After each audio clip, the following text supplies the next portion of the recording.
Moscow's claim of sovereignty over steppe territory were not easily reconciled with its inability to control the area and its inhabitants. За Москвагийн тал нутгийг дээрх өөрийн эзэн эрхээ тогтоох гэсэн мэтгэлцэн өрсөлдөөн бол маш хялбархнаар тогтоогүй. And sometimes pleas of helplessness were only diplomatic excuse, but most of the time it was indeed beyond Moscow's ability to stop brigandage in the steppe. Энэ өмнөд хил дээр гарч байгаа өвмэн самун дайнд тулдаан уулга довтлогоон бол Москвагийн хувьд зогсоосгүй зүйл үнэндээ байсан. Гэхдээ тэгээд ийм зүйл тохиолдсны дараа бол ердөө л дипломат элчин элч илгээж өршөөл үсгээс үр дүнтэй зүйл болдоггүй. Responding to complaints from Nogays in 1538, a letter from Ivan IV stated, "As you are well aware, what place doesn't have bandits? There are many Cossacks in the steppe, the Kazanas of Crimean and other unruly Cossacks. And Cossacks from our frontier also live for steppe, and you regard them as criminals just like we regard them as criminals and bandits. No one instructs them to commit banditry, and having committed banditry, they return home." За жишээлбэл 1538 онд Ногоон нэг ноён Иван IV хэлэхдээ дээрэмчгүй нутаг гэж хаана авах вэ? Тал нутаг Казаназ of Крим болоод бусад газрууд таасайгүй л казакууд байна. Казакууд бол манай хязгаараас яваад тал нутаг руу ороод эсвэл тал нутгаас хязгаар руу ороод гэмт хэрэг хийдэг гэж бодож байна. Би ч гэсэн бас тэднийг гэмт хэрэгтнүүд гэж бодож байгаа. Гэхдээ тэр казакууд бол дээрэм хийснээр одоо ажил хийгээд гэртээ харж байна гэж ойлгодог хүмүүс шүү дээ гэсэн утгатай зэглэл бичсэн. Moscow's frontier is best conceived as multi-layered concept which politically, military, fiscally, administrative, legal, and religious frontier coexisted but didn't overlap. For instance, some towns, even though recognized to be within the domain of either Moscow or Lithuania, continued the old practice of paying tribute to horde or crime. Москвагийн хязгаарын тухай ойлголт бол олон шатлалтай ийм ойлголт. Бөгөөд цэрэг, улс төр, татвар, засаг захиргаа, хууль, шашны талаар шашны дах хэл хязгаарын тухай ойлголтуудыг багтаасан. Гэхдээ хитрхи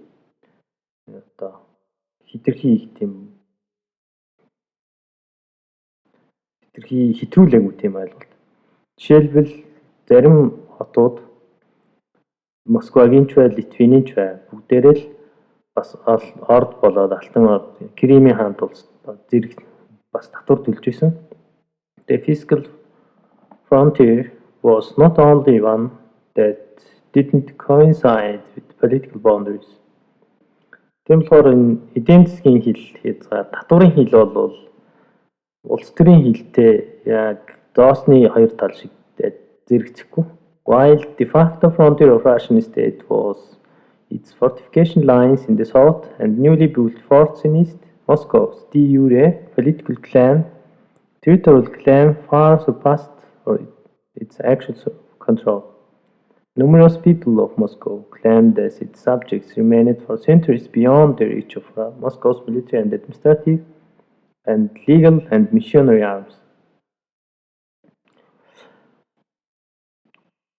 Москвагийн улсын хил хязгаар бол улс төрийн хил хязгаар нь бол үүний өмнөд хязгаар дах бэхлэлтийн шугамар зааглагдчихсэн болол түүний одоо хууль ёсны нутаг дэвсгэрийн тухай бодит нутгаар удирдах байгаа хууль ёсны нутаг дэвсгэрийн тухай ойлголт бол огт өөрөөс нь маш олон хүмүүс Москвагийн албатууд гэдгээ бөгөөд энэ нь олон зуун жилийн туршид цэргийн болоод засаг захиргаа хууль шашинны хувьд Москвагийн албатууд гэдгээ илэрхийлдэг байсан.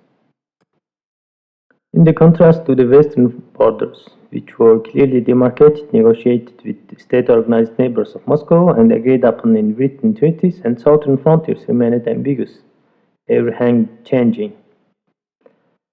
Байнга хилцээрээ баталгаажуулдаг баруун хилтэй харьцуулахад зүүн болон өмнөд хил бол үргэлжлэн өөрчлөгдөж идэг. It was neither marked nor negotiated nor agreed upon with steppe nomads. Энэ бол тогтоогоогүй, хилцээгүй, зөвшөөрөөгүй тийм газар. Moscow's boundaries in the south were not much more than an imaginary line between itself and those whom it deemed hostile. As an oath of allegiance prepared by government officials for Nogai Beg Ishtirk in 1604 stipulated that he and Nogais were not to communicate with or assist Ottoman Sultan. Crimean Khan, Persian Shah, Bukhar Khan, Tashkent, Urgench, Kazakh Horde, Shamkhal or Cherkass. Москвагийн өмнөд хязгаар бол төсөөлсөн энэ зөрчил болоод төсөөлөл хоёрын дунд тийм зүйлээсэн. Засгийн газрын түвшмэл жишээлбэл 1604 онд Ногой ноён Иштиргийг ам алдах андгаа өрг юм яслыг хилдэж явахдаа Ногой болоод Иштирг ноён болоод төрний албатууд Османы элзэн түрэн, Кримийн хаан, Персийн шах, Бухарын хаан, Ташкент, Үргэнч, Казахын орд, Шамхал болоод Черкасуудтай харилцахгүй байхыг үүрэг болгож ирсэн. Moscow thus clearly delimited the other side of southern frontier running through the steppe from Crimea to North Caucasus and Central Asia. Иймээс Москва бол өөрийн өмнөд хязгаарт Кавказ болоод өмнөд Кавказ болоод Кримээс тал нутгийг бол өөрийн өмнөд хязгаар гэдгээ зааглаж ирсэн. Unmarked and vague land borders in south notwithstanding, Moscow's political vocabulary forcefully aspired to conceptualize and formalize its relationship with steppe. Ийхүү тогтоогоогүй ийм хоосон хязгаарыг Оросууд хүчээр өөрсдийн ойлголт нэр томьёогоо бүтээх замаар тал нутагтаа ирж байгаа харилцаагаа зохицуулж байсан. In defining its rhetorical political boundaries, Moscow relied on several key concepts in the word traditionally used in Turco-Mongol words, shared аманат, ясак and помник. Улс төрийн хил хязгаараа тогтоох явцад Москва бол хэд хэдэн уламжлалт ойлголтоос энэ улс төрийн бүрэлдэн бий болж байгаа улс төрийн хил хязгаарыг шалтгаалж ирсэн. Энэ бол Турк-Монгол эрдэлчүүдийн ертөнцид хэрэглэгдэжсэн шерт, аманат, засаг, помник гэх мэт томьёонууд байна. All of terms were used specifically along southern and southeastern frontier. Only the last term was translated into Russian, other remained in the original Turkic form, indicative of Moscow's assimilation of political heritage of steppe. Энэ дөрвөн нэр томьёо бол бүгдээрээ өмнөд болоод зүүн өмнөд хилд хэрэглэгдэжсэн нэр томьёо. Зөвхөн сүүлчийн нэр томьёо нь Орос хэл рүү орчуулагдсан. Бусд нь бол Турк гаралтай. Тэгээд энэ нэр томьёо бол Оросууд өөрсдөө бас энэ тал нутгийн улс төрийн уламжлалтай хэрхэн уусан нэгдсэн байдгийг нэг талаар харуулж идэг. After the middle of 16th century, while preserving traditional terminology, Moscow began to infuse with meaning of its own, that is a rationally understood concept of sovereignty. Henceforth, these were to be policy concepts intended to emphasize Tsar's unquestionably superior political status. As usual, political rhetoric and reality didn't match, and many of steppe peoples continued to view Moscow in traditional terms.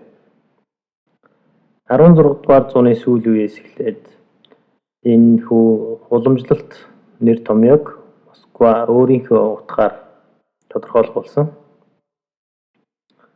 Ингэснээрээ Москва бол цайрын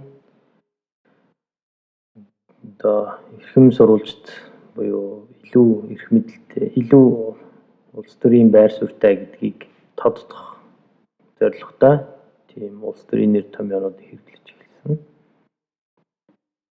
Мэдээж л хэвийн байдаг шиг ийм улс төрийн нэр томьёо бодит байдалтай тохирохгүй учраас маш олон хүмүүс Москваг бол өөрсдийн уламжлалт нэр томьёогоор илэрхийлсээр байсан.